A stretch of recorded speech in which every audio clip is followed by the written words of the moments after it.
Semana passada nós começamos uma série de ministrações a respeito de jejum e de oração. Ao longo dessa semana a gente já recebeu alguns testemunhos de pessoas que estão se consagrando, que estão jejuando, que estão retirando tempo para orar, que estão voltando a ter um devocional com Deus. Isso é importante, isso faz parte da nossa vida, amém, gente? Hoje nós vamos falar especificamente sobre oração. Vamos juntos nisso? Quem nunca deixou de orar por não saber orar? Quem nunca falou, eu não sei como começo, eu não sei como eu faço, eu não consigo fluir em oração? Quem aqui já tirou um tempo para orar, falou, vou tirar 30 minutos de oração? Dá um exemplo. E de repente tudo que você conseguiu fazer foi orar por 5 minutos, 10 no máximo. Alguém já passou por isso na vida ou só eu? Isso faz parte de um processo de crescimento da nossa fé. A gente não começa orando 3 horas por dia, 6 horas por dia. A verdade é que esse tempo de oração é um privilégio de poucos. Quantos jovens nós temos aqui, adolescentes? Temos alguns aqui hoje? A verdade é que o tempo que nós temos à disposição é cada vez menor. Preste muita atenção em mim, não se distraia. O tempo que nós temos para orar é cada vez menor, porque o nosso tempo está sendo disputado por tantas coisas, por tantas pessoas, por tantos compromissos, por tantos afazeres, que às vezes nos sobra pouco tempo. Assim não é, gente? E aí a gente, não é que eu não oro porque eu não quero orar, eu não oro porque eu não consigo orar, eu não oro porque eu não tenho tempo para isso. Alguém já chegou a essa conclusão? Essa conclusão, ela nem sempre é verdadeira. Se você pegar o teu celular e olhar o tempo que você passa nos aplicativos, você vai se espantar com o tempo que você tem à disposição. O que nos falta é entender a relevância da oração. A gente às vezes acaba delegando a oração para o pastor, ou para o líder, ou para a irmã da intercessão, ou para a senhorinha do coque, é ou não é? A gente acaba sempre passando a responsabilidade da oração, porque a gente confia na oração de quem a gente pede oração. Está tudo certo. Mas eu queria que você entendesse hoje que a oração não é uma responsabilidade, não é um dever religioso, não é uma prática religiosa apenas daqueles que exercem função ministerial. Meu lindo, a oração é uma realidade que deve fazer parte da vida de todo aquele que é crente, de todo aquele que se entende por cristão, que se identifica por alguém que crê em Jesus. Essa pessoa deve orar. E aí a gente tenta colocar a oração na nossa caixa, é assim, não é? A gente visualiza, cada um de nós tem uma realidade de vida, uma história. Cada um de nós, quando fala em oração, visualiza uma cena. Qual que é a cena mais visualizada por todos nós? É quando você dobra o seu joelho e ora. E esse momento de oração, onde você dobra o teu joelho e ora, é importante, é necessário, eu diria. Mas a gente não deve achar que a gente só pode orar quando a gente de fato tem condições de dobrar o joelho para isso. Eu vou contar para você um dos meus testemunhos. Meu lindo, o carro é um lugar onde Deus fala comigo de uma forma constrangedora. No carro, Deus fala quando eu estou com os joelhos dobrados, fala também, mas quando às vezes eu estou no carro dirigindo, eu sou tocado por Deus de uma forma tão gloriosa, não tem distração. Você está ali ouvindo uma canção, um louvor, e de repente Deus começa a falar com você, você começa a falar com Deus e você inicia um diálogo com Ele. Cada um aqui deve ter uma área, deve ter um lugar onde você sente Deus, onde você ouve Deus falar e você se entrega em oração. O que eu queria hoje construir com vocês é um raciocínio, porque a Bíblia diz que o culto é racional. O culto não é algo emocional. Paulo está dizendo, escrevendo aos irmãos, está advertindo, dizendo, o culto deve ser prestado de forma racional. Portanto, a nossa consciência deve ser trazida para que nós tenhamos responsabilidade sobre isso. Meu lindo, a oração é um dever de todo aquele que se diz cristão. Se você se identifica, se você se julga alguém crente, salvo por Jesus, você deve ter uma vida diária de oração. Você deve ter uma vida prática, viva, ativa, de oração. Eu queria que você olhasse comigo hoje para algumas passagens, nós vamos passar por algumas delas, que você percebesse que o que mudou a vida de todas essas pessoas foi a oração. Às vezes tem coisa que nós não estamos vivendo porque nós não estamos orando. Você pode me ajudar a pregar hoje? Pega na mão de quem está perto de você e fala assim: não fique bravo comigo, mas existe coisa que você não está vivendo porque você não está orando. Você pode estar pensando, você pode estar sonhando, você pode estar imaginando, mas isso não é oração. Quero que você leia comigo o que diz o texto em 1 Samuel, capítulo 1, versículo 10 e o versículo 11. Vamos ler o texto? 1 Samuel, capítulo 1, versículo 10 e o versículo 11. Olha só o que está escrito lá. O texto diz assim: e com a alma amargurada chorou muito e orou ao Senhor. 11.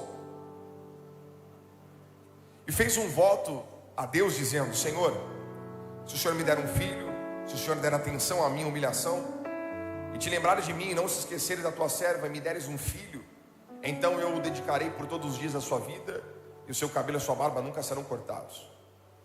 Esse texto retrata a oração de uma mulher que era estéril, Ana, mãe de Samuel. O texto diz inclusive que Deus havia fechado a madre de Ana. Deus havia impedido Ana de gerar. Olha para mim, escute isso. Houve uma fase na vida de Ana que Deus a impediu de gerar. Deus cerrou, Deus a impediu de engravidar. Mas houve também um tempo em que Ana orou, e Ana orou com amargura de alma ao Senhor e pediu que Deus lhe desse um filho. Isso não aconteceu uma, duas, três, quatro, cinco, aconteceu várias vezes. Ana ia todos os anos à igreja orar, a pedir a Deus, e todo ano ela ia lá. Mas teve uma vez que ela orou de uma forma diferente. Ela disse: olha, se o Senhor me der um filho, se o Senhor me permitir gerar, aquilo que for gerado em mim será devolvido para o Senhor. Quando Ana entendeu que aquilo que seria gerado nela seria devolvido a Deus, e ela fala isso para Deus em oração, a Bíblia diz que depois de um tempo Deus se lembrou de Ana. Ana gerou, teve um filho, o nome do seu filho foi Samuel. Nasceu, a esterilidade acabou. Mas o que mudou na vida de Ana para que a madre dela fosse aberta? Duas coisas. Ana passou a orar de uma forma correta. Porque se você ler o texto de 1 Samuel, você vai perceber que Ana olhava para Penina e dizia: Penina é a minha competidora. Ela dizia: ela me irrita excessivamente, ela tira a minha paz, ela rouba a minha paz. Quando Ana se desliga dos ruídos, quando Ana diminui o volume de tudo aquilo que estava em volta dela, e ela simplesmente se dedica à oração e dizendo: Deus, se o Senhor me der um filho, eu o devolverei ao Senhor por todos os dias da sua vida. Ana tem a sua madre aberta, ela gera e tem um filho. Olhe para mim e escute isso. Existem coisas que nós não estamos gerando porque nós estamos achando que é para a gente. Existem realidades que, quando você entender que o que Deus fizer em você, através de você, é para a glória e honra do nome dele, você vai passar a gerar para a glória do nome de Jesus. O que eu estou declarando aqui hoje, meu lindo, é que o nosso entendimento, Ana orou primeiro, mas Ana orou com um entendimento correto. Ela orou dizendo: eu entendi, tudo que o Senhor gerar em mim pode nascer daqui, pode ser gerado aqui, mas não é meu. Alguém comigo para dizer amém por isso? Você pode levantar uma das suas mãos aos céus. Eu quero declarar isso sobre a tua vida, meu lindo. Toda a esterilidade está sendo rompida aqui nessa noite. Danilo, eu não sou estéril, eu não gero, eu sou um homem, lindo. Isso é espiritual. Tudo aquilo que te impedia de gerar hoje, por meio da sua oração, será rompido para a glória do nome de Jesus. Você tentou uma vez, tentou duas, tentou três, mas hoje, por meio da oração, você vai acessar uma realidade que só Deus pode liberar sobre a tua casa. Quem crê e recebe isso, diga amém amém e aplauda Jesus o mais forte que você puder. Vamos lá.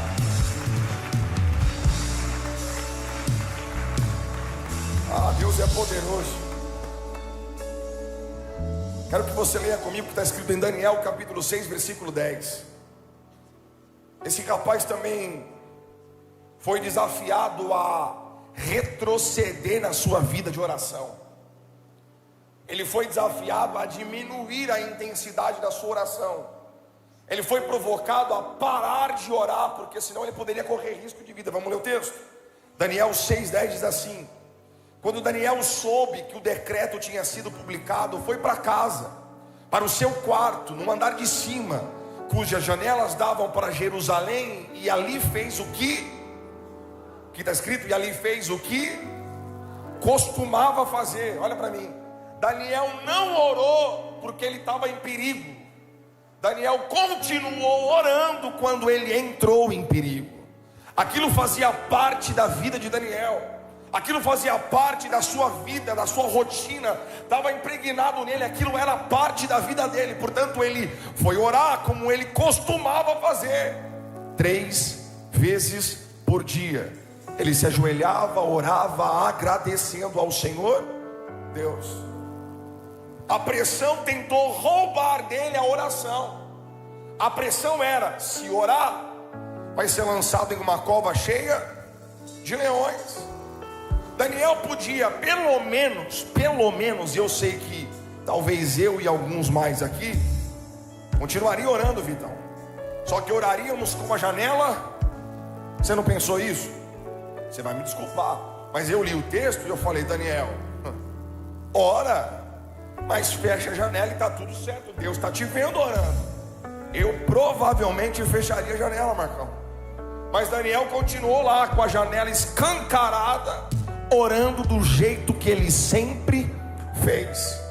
Sabe o que Daniel estava dizendo?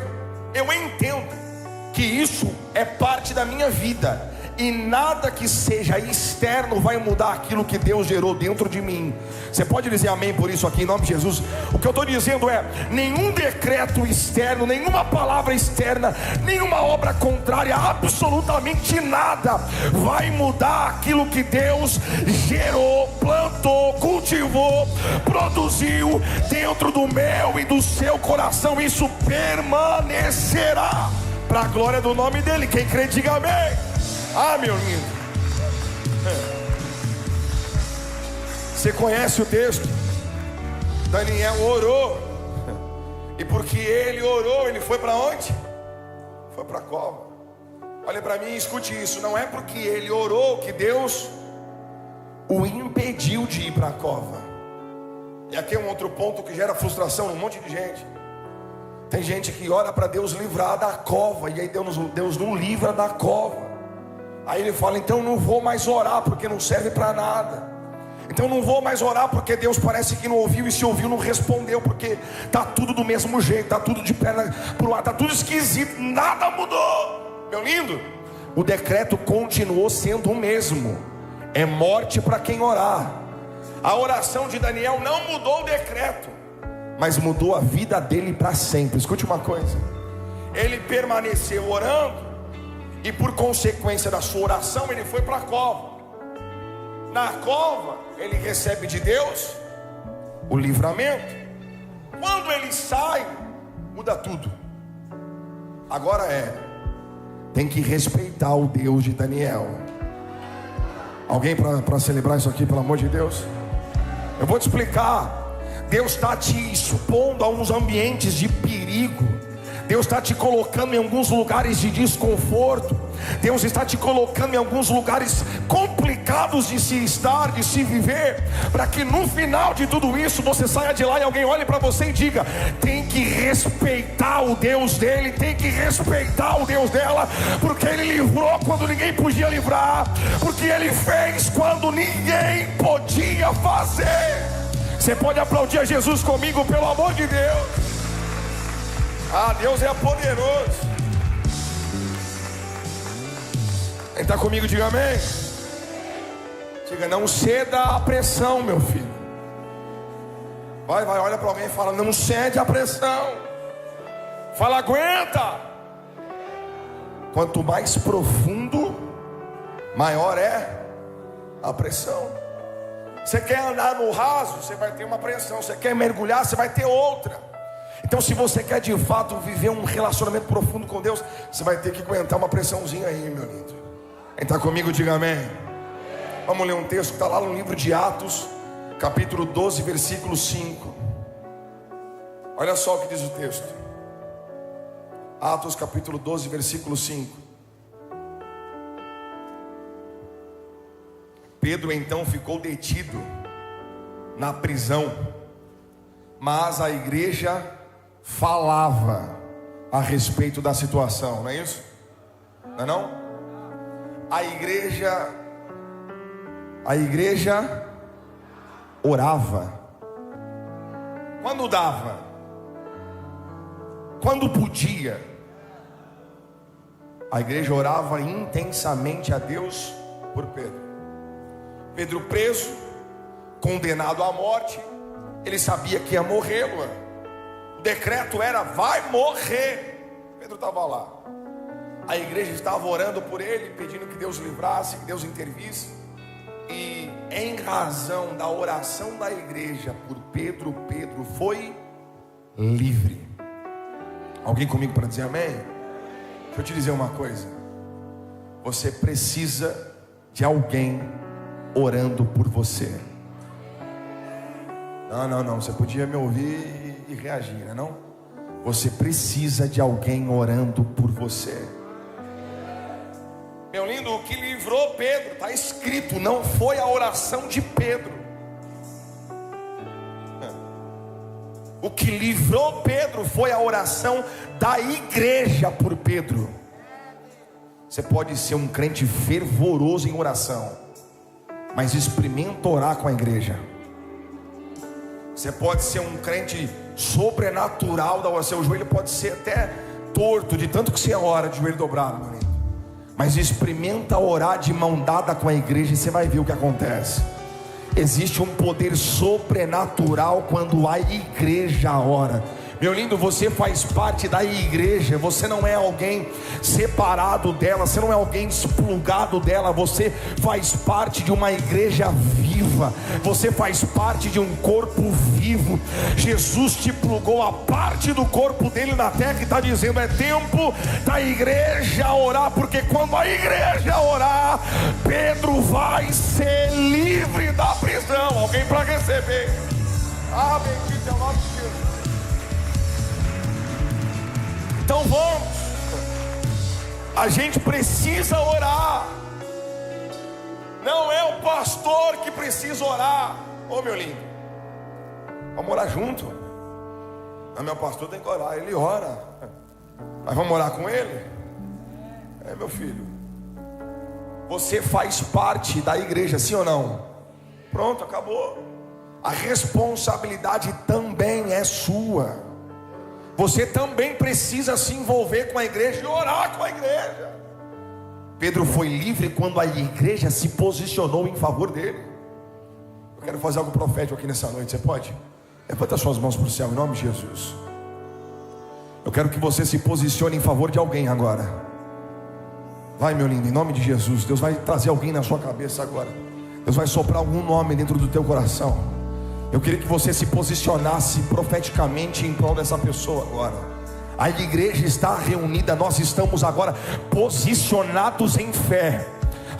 Ele é onisciente, Ele é onipotente, Ele é poderoso. Ele pode ir onde você não pode, Ele acessa o que você não acessa, Ele vê o que você não vê, ouve o que você não ouve. Eu quero que nós, como igreja agora, nos posicionemos em nome de Jesus. Vamos fazer isso. Em nome de Jesus, com as suas mãos levantadas, em nome de Jesus. Pai, nós oramos como igreja.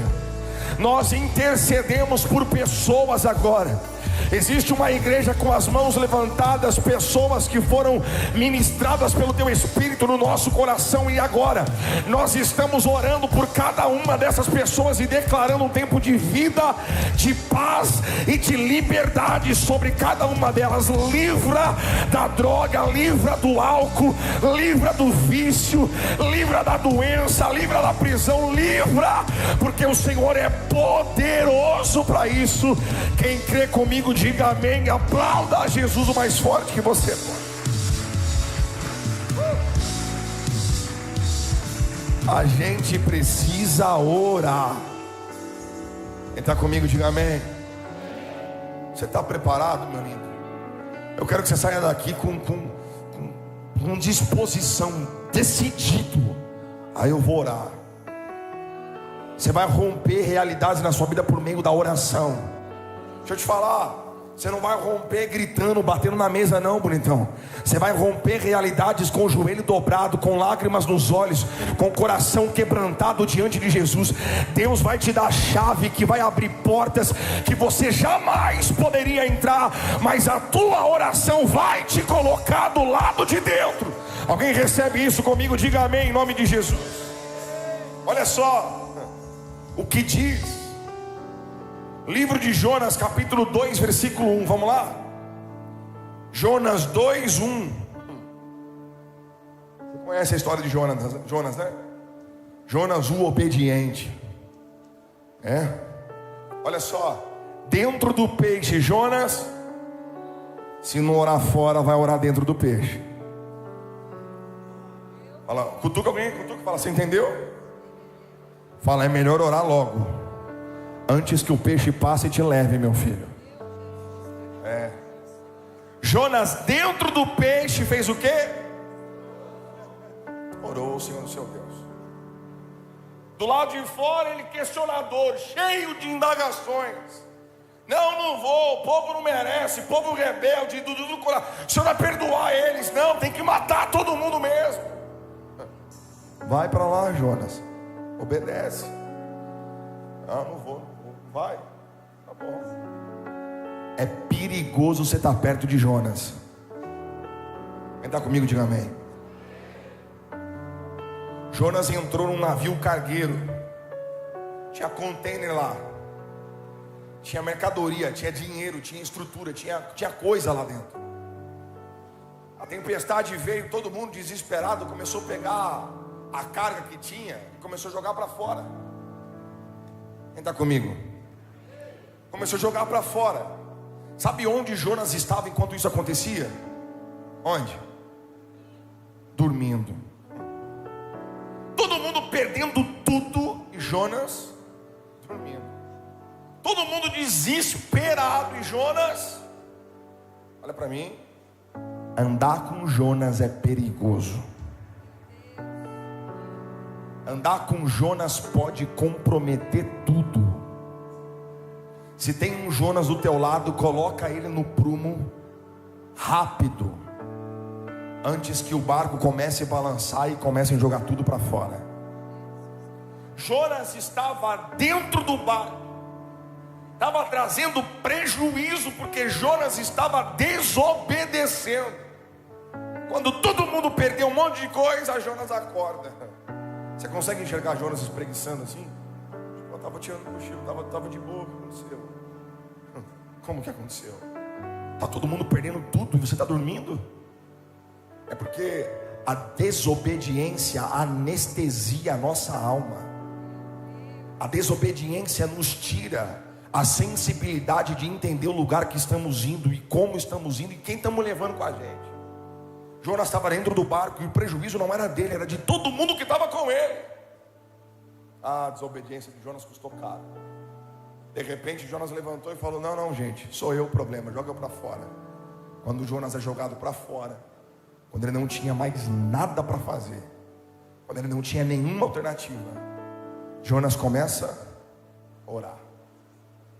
Deixa eu te dizer uma coisa, que a gente não apenas ore quando Jesus for a nossa última chance. Jesus seja a primeira opção de todos nós aqui hoje. Se Deus te apontou uma direção, vai logo para onde Deus apontou. Porque se você não for andando, você vai nadando, você vai voando, eu não sei como, mas você vai parar exatamente no lugar que Deus apontou para que você fosse. O problema é que enquanto você não tiver clareza disso, você está gerando prejuízo para um monte de gente. Às vezes Deus te empurra para um lugar, porque é só quando você chegar lá que você vai orar do jeito que você devia orar, que você vai entregar do jeito que você devia se entregar.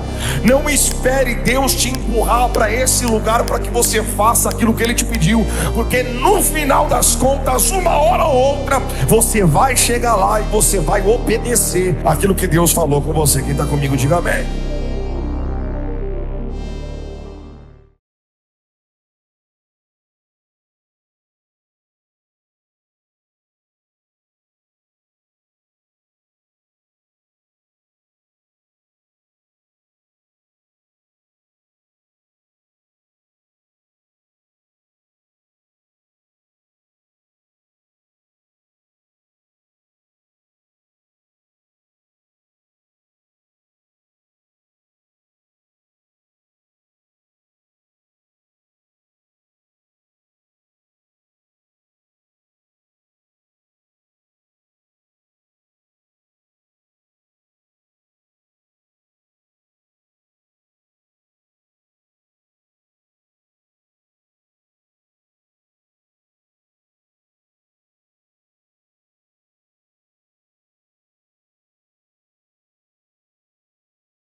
Jonas ora e o prejuízo cessa. Jonas ora e a tempestade acalma. Jonas ora e todo mundo seguiu o seu destino em paz. Está comigo? A tua oração, meu lindo, vai pavimentar uma estrada de paz para você e para a tua família caminhar no nome de Jesus. Levanta suas mãos o mais alto que você pode. Eu quero profetizar isso sobre você. A tua oração vai abrir um caminho para que a sua casa, para que a tua família possa andar debaixo da proteção, debaixo da graça e do favor de Deus. Sabe o que é isso? O prejuízo vai cessar, a tempestade vai acalmar, a confusão vai parar, a paz vai se estabelecer por meio da oração. Quem crê e recebe, diga amém em nome de Jesus. Aleluia. Você pode aplaudir Jesus com alegria, vamos lá. Estamos terminando, gente. Não sei porque todo mundo não falou ah. Olha só o que diz no livro de 2 Reis, capítulo 20, versículo 2 e versículo 5 ao 5. 2 Reis, capítulo 20, do versículo 2 ao 5. Olha o que diz o texto. Ezequias virou o rosto para a parede e orou ao Senhor. A oração dele foi: lembra-te, Senhor, como tenho te servido com fidelidade e com devoção sincera. Tenho feito o que o Senhor aprova. E Ezequias chorou amargamente. Antes de Isaías deixar o pátio intermediário, a palavra do Senhor veio a Isaías, dizendo: volta e diga para Ezequias, líder do meu povo, assim diz o Senhor, Deus de Davi, aquele que te antecedeu: ouvi a sua oração e vi as tuas lágrimas, eu o curarei, e daqui a 3 dias você subirá ao templo do Senhor. Quem está comigo, diga amém. Meu lindo, ele tinha recebido uma sentença de morte. Deus havia avisado ele por meio do profeta, dizendo: põe a tua casa em ordem, porque você de certo morrerá. Deus havia antecipado para ele o futuro dele. Ele falou: você vai morrer, arruma a casa, faz a distribuição dos bens, arruma tudo, porque você vai morrer. Ele recebe essa notícia, ele vira para a parede, coloca seu rosto na parede, começa a orar e chorar diante de Deus, e pede para que Deus lembrasse dele. Deus se lembra, e imediatamente Deus fala com o profeta e diz: volta lá, e diz que eu estou prorrogando a vida dele. Você não ouviu o que eu falei? Não é possível. Volta lá e avisa que eu estou dando uma segunda chance para ele. Volta lá e diga que eu vou esticar os dias dele para que ele faça ainda mais aquilo que ele já tem feito. Você pode levantar uma das suas mãos para o céu, meu amigo? Eu não sei qual foi a sentença que foi lançada sobre a tua vida, eu não sei de verdade. Eu não sei qual foi a palavra que foi declarada sobre a tua vida, sobre a tua história, eu não sei. Eu não sei o que foi dito, o que aconteceria. Eu não sei qual foi o futuro que te foi antecipado. Mas eu sei de uma coisa: a oração de Ezequias mudou o futuro da vida dele. E a tua oração hoje vai mudar o futuro da tua história. Toda condenação de morte, toda condenação de enfermidade, toda condenação de divórcio, de destruição, de falência, toda condenação maligna, cai todas elas por terra hoje. Deus está renovando a sua vida, renovando o seu ânimo e dizendo: vai, porque eu estou esticando os teus dias. Eu queria alguém para receber, para aplaudir, para glorificar a Ele. Isso aconteceu porque Ezequias, vou te explicar. Tem gente morrendo porque não está orando. Ezequias orou e Deus prorrogou sua vida. Tem gente aceitando sentença de morte. Tem gente aceitando sentença e ficou se confortando com ela. Escute uma coisa: que o Espírito Santo de Deus gere um inconformismo na tua alma. Que o Espírito Santo de Deus incendeie o seu coração e te leve para esse lugar de lágrimas nos olhos, de coração quebrantado diante do altar. Meu lindo, toda vez que você orar com o coração quebrantado, acredite, o céu se abrirá sobre a tua casa. Alguém pentecostal, algum salvo aqui para aplaudir a Jesus com alegria no coração? Vamos lá. Ora, meu filho. Quem está comigo, diga amém. Ora, meu filho. Ah, meu lindo. Tem muita coisa que nós não estamos vivendo porque nós não estamos orando. Tem muitas realidades que nós estamos abrindo mão delas. Esse cara podia abrir mão de mais 15 anos de vida, porque se ele não tivesse orado, ele podia abrir mão de um futuro que Deus estava dando para ele, se ele tivesse conformado e não tivesse orado. Quem está comigo, diga amém. Você entende o poder do que eu estou falando aqui hoje? Você entende o impacto disso na vida dessa pessoa, na família dele? Homem e mulher, me escute. Se você não orar, tem coisa que você está deixando de viver com Deus. Tem coisa que você está aceitando porque simplesmente você não está orando. Não se conforme com a realidade que você está vivendo hoje. Ele era um homem de Deus, fiel a Deus, tanto que ele orou dizendo: Senhor, lembra-te de mim, eu fui sincero, eu fiz tudo o que eu podia fazer. Ah, se ele fosse hipócrita. Lembra da semana passada? Quando orares, não seja hipócrita. Esse camarada era sincero, ele era de verdade. Tão de verdade que ele disse: não me mata não, pelo amor de Deus, eu quero viver um pouquinho mais. Quantos são salvos aqui? Quantos querem ir para o céu hoje? Você que falou. Não tenho nada a ver com isso. Ô meu lindo, ele estava ali, era um homem de Deus, mas ele orou dizendo: prorroga a minha vida, estica os meus dias. Muda essa sentença de morte, Eu não tenho gestão sobre ela, mas o Senhor tem todo o poder no céu, na terra e debaixo da terra. Nenhuma palavra acontece sem a sua permissão. Oh, bendito é o nome de Jesus. Ele tem todo o poder. Está comigo, diga amém. Pega na mão de alguém que está perto de você. Fala assim: se você não orar, eu vou te jogar para fora do barco, Jonas. Fala. Fala, ora logo, ô abençoado. Fala para ela, fala para ele. Isso. Se você puder, olha no fundo do olho dele e diga assim: não me prejudica não. Estou tentando, estou me esforçando aqui, não sei. Você está dormindo quando era para estar acordado, orando, falando com Deus, intercedendo, clamando, pedindo um favor de Deus sobre a tua casa. Vamos lá, meu filho. Jonas, acorda, Jonas. Isso. Pronto, assim ele não fica bravo só comigo, também fica bravo com você e está tudo certo. Alguém pode dizer glória a Deus por isso? Olha o que está escrito no livro de Atos, capítulo 4, versículo 31. Como foi que a igreja nasceu?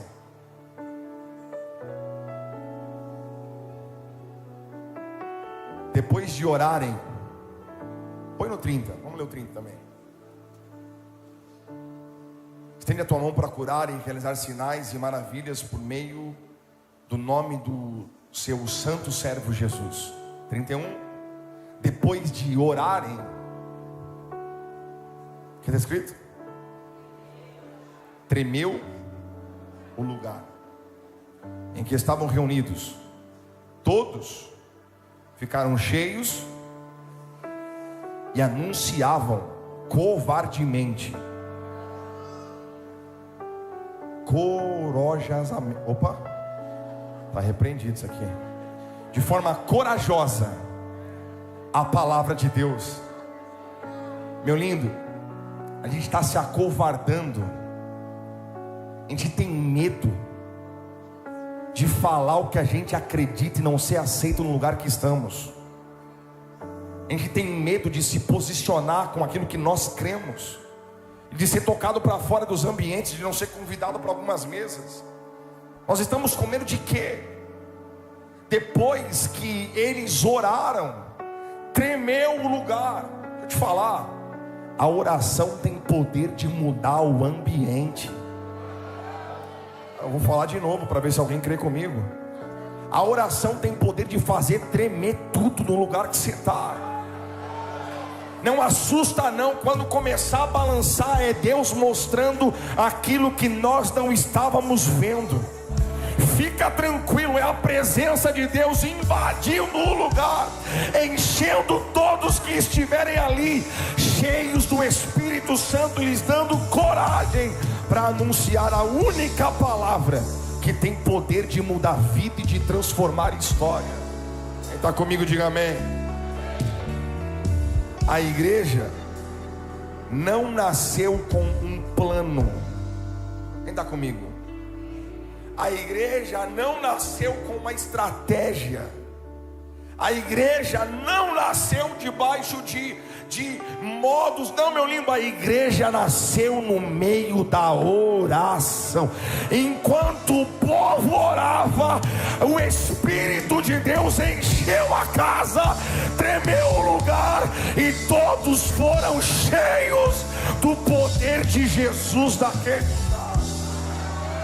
Deixa eu te falar uma coisa: o que vai te fazer crescer não é o quão bom você é o quão cheio você está. Não é o quão eloquente nós somos, e você viu que eu não sou tão assim. A verdade é que o que vai mudar a sua vida não é o quão bom você se posiciona em alguns lugares, mas é o quão cheio do Espírito de Deus você está. Olha para mim, vamos falar um negócio sério. Tem casamento desmoronando, tem casamento desmoronando, porque não tem mais oração dentro de casa. Deixa eu te falar, quem é casado levanta a mão. Qual foi a última vez que você fez um culto em casa com a sua família? Não precisa me responder. GC não vale, hein? Quem tem GC aí? GC não vale. Qual foi a última vez que você sentou com seus filhos e falou: vem cá, vou te ensinar a orar? Última vez que sentamos com a nossa esposa, a esposa com o seu marido, e falou: vem cá, vamos ler a Bíblia, o que Deus está falando com a gente, vamos entender. Quando eles oraram, a casa tremeu, meu filho. Quando você juntar força, quando você dobrar seu joelho, quando você se posicionar em oração, a casa vai tremer, o Espírito vai encher a casa, e de repente, uma coragem que você não tinha, uma graça que você não tinha, uma capacitação que você não tinha, o Espírito Santo de Deus vai liberar sobre você, em nome de Jesus. Quem recebe isso aqui, diga amém. Fica de pé se você pode, em nome de Jesus. Olha para o lado, pega na mão de alguém e diga: a igreja. Diga: a igreja nasceu em oração.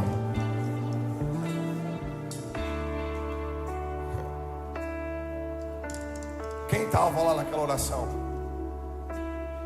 A gente não sabe todos os nomes, né?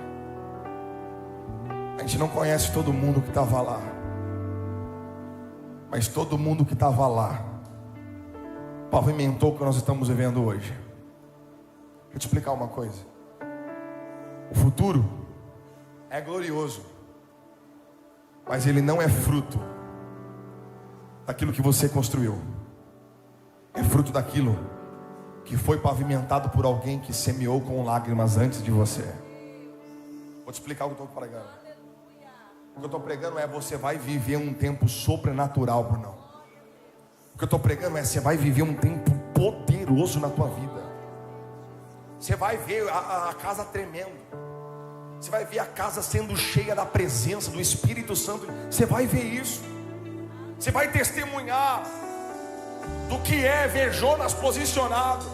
Você vai testemunhar do que é ver a igreja posicionada orando por Pedro. Você vai testemunhar isso. Mas não iluda-se. Isso não é fruto nosso. Isso é fruto daqueles que vieram antes de nós, pavimentando a estrada que nós estamos pisando. Alguém comigo para dizer amém por isso ou não? E o que eu estou declarando aqui hoje é: nós estamos hoje pavimentando a estrada daqueles que trilharão e pisarão por ela no futuro. Eu vou te dizer uma coisa. Eu sinto uma igreja viva aqui, Marcão, posicionada, corajosa, pronta para fazer o que precisa ser feito, do jeito que precisa ser feito, sabendo que dói, sabendo que custa, sabendo de tudo, mas de forma cheia de Deus, meu lindo, posicionados para um tempo de romper. Alguém comigo, diga amém. Quero que você levante uma das suas mãos, eu vou orar junto com você.